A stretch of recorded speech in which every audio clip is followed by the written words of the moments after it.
Heyo, and welcome to episode 1 of Build&Battle Season 5. In this Manor Lords Let's Play, we're building the beautiful city of Namalia, but it's not just about bricks and beauty. As the seasons turn, we'll be fighting to survive brutal winters, failed harvests, and food shortages, all while keeping our people from turning on each other in desperation. Can we hold the settlement together, or will it all crumble from within? In the last episode, we began our pre-game setup by selecting the banner for Namalia, our game settings, and discussing our strategy and territory options. So if you happen to miss the last episode, then click on the info card above, or if you're looking for a new Manor Lords series to binge watch, then check out the entire Build&Battle Season 5 playlist located in the description below. And are you excited to build Namalia? If so, hit that like button, subscribe, and drop a comment to appease the almighty algorithm. If you can't wait to see the new season unfold, consider becoming a channel member for exclusive perks, emojis, and early access to the videos. And don't miss out on our channel merchandise linked in the description below. Alrighty, I'm wicked excited to jump into today's episode, so kick back, grab your favorite beverage, and please enjoy. The very first buildings we need to construct are our logistic buildings, so that our food does not spoil and we have workers moving goods along our production lines.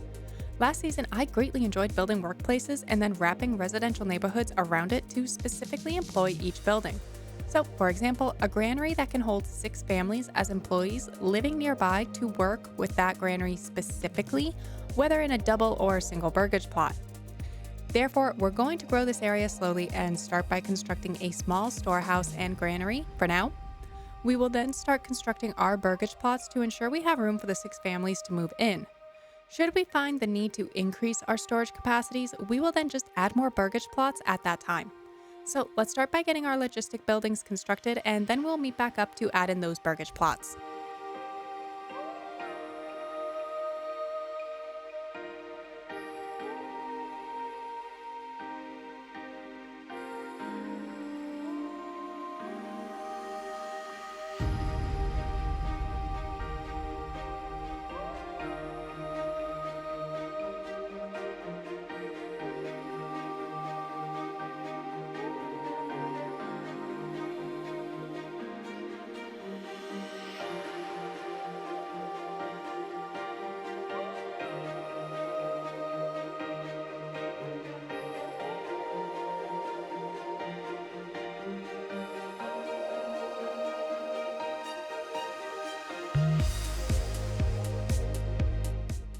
Alrighty, now with the nitty-gritty technicalities of our storage units out of the way, let's construct our burgage plots, and as I mentioned, I want to ensure we have room for at least 6 families to start, 3 per logistic building.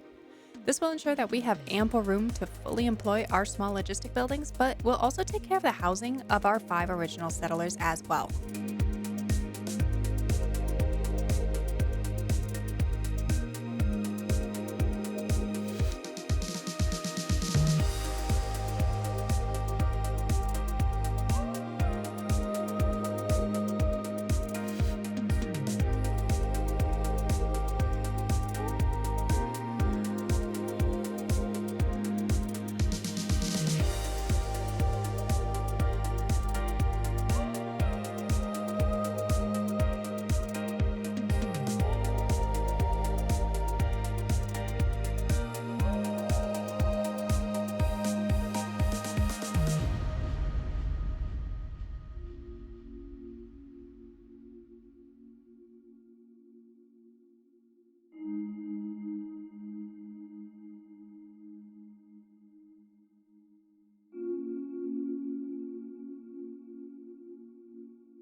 To keep things rolling, we need to set up our lumber production.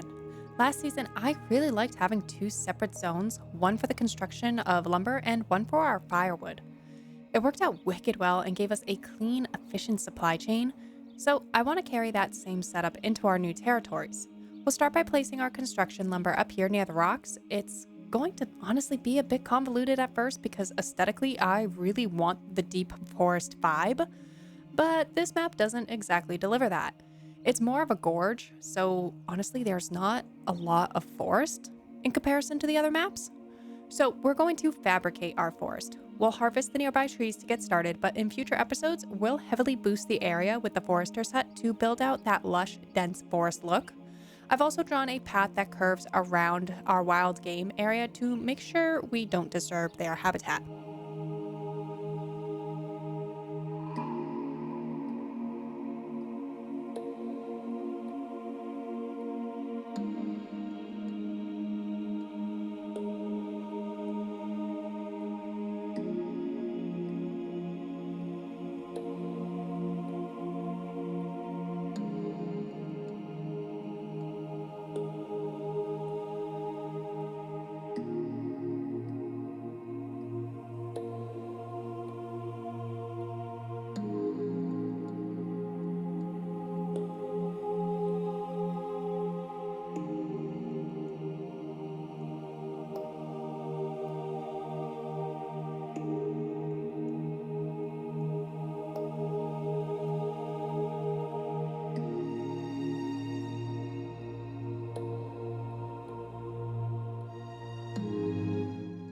Now let's make sure our settlers stay warm through their first winter by setting up a firewood camp. And I'm thinking of placing it right up here, honestly, because I just kind of think it might look pretty good there. I thought about placing it up here along the creek, but that would be way too far away from, honestly, the rest of the settlement, and I want to make sure things stay efficient. I also kind of thought about putting it out here at the pond, but there is not a lot of forest. There's really not a lot of forest anywhere on this map. But for now, we'll put it in this area, and as the settlement grows, we'll consider putting in some more, perhaps scattered throughout. I don't know. I'm kind of open for ideas on that one, everyone. But let's get everything in place, and then we will also assign some housing for this area as well.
Okay, we're gonna cut that time lapse a little bit short as we are officially out of food and kind of need it.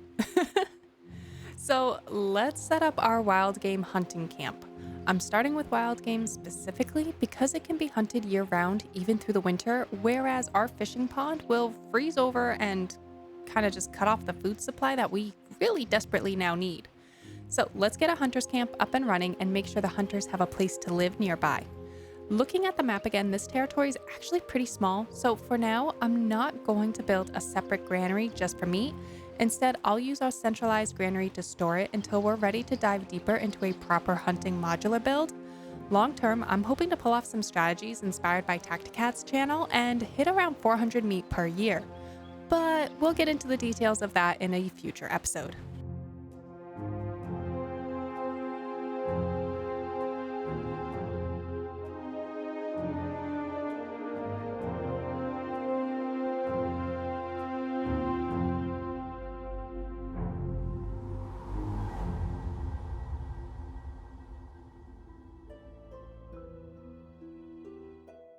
Alrighty, everyone, I think that will just about wrap up today's episode.